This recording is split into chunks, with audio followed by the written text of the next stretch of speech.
গবাদি প্রাণীর colic pain হয়েছে বা পেট ব্যথা হয়েছে, তখন আপনার করণীয় কি?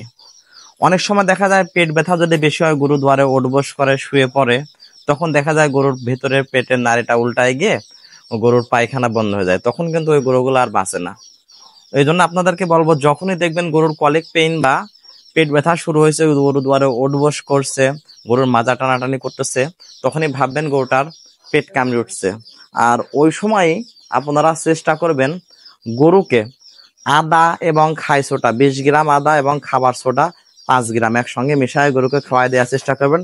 এবং পাশাপাশি যত দ্রুত সম্ভব এসপাভেট ইঞ্জেকশন, এটা স্কোয়ার কোম্পানির এসপাভেট, এর গ্রুপের নাম ডেটাভেরিন, গ্রুপের এসপা ইঞ্জেকশন 5 থেকে 10 কেজি মাংসে প্রয়োগ করে দেবেন।